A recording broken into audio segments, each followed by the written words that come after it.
Eto si Senny Palma, siyang may-ari nitong Palma's Cuisine dito sa Toronto.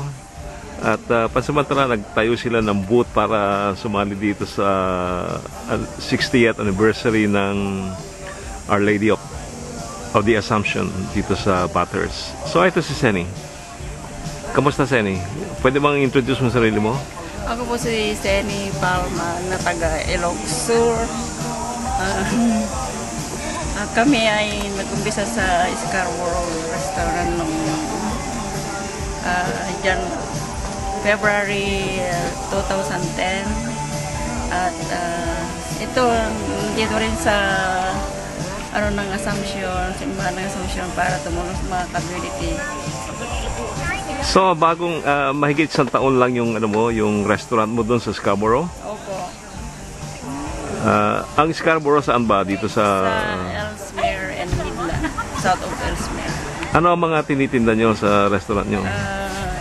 Iba-iba po, para continental na may Middle East, Chinese, Filipino, and of course Canadian. Eto dito sa booth nyo ngayon dito sa Ola, anong mga nyo naman? Mayroon pong fish fillet, mayroong fried chicken, caldereta, pansit, palabo, saka barbecue. Gano'ng kalaki yung restaurant nyo sa Scarborough?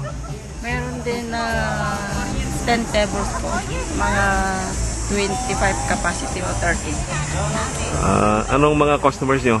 Mga iba-ibang lahi po. Anong mas marami? Pilipino? Puti, saka mga yung tawag nito? Middle East. Okay. Mga Pilipino. So, Senny, sino talaga ang mahilig magluto at mahilig magkaroon ng restaurant? Yung asawa ko po si Rolly Palma. Nag-aral sa George Brown ng 2 years culinary at nakatapos din. Kaya ngayon, sinubukan niya rin magtayo ng restaurant para sa komunidad. Yung George Brown, ano ba yun? Sa King... Hindi, ano yun? George Brown University dito sa Toronto? Sa Toronto po. George Brown College. So nag-aaral siya ron at yung napag-aralan niya, eto ngayon, ginagawa niya. Ganon. So, ang parang tumutulong ka lang sa kanya o ikaw rin na nagsasabi na sinusuportahan ko po siya.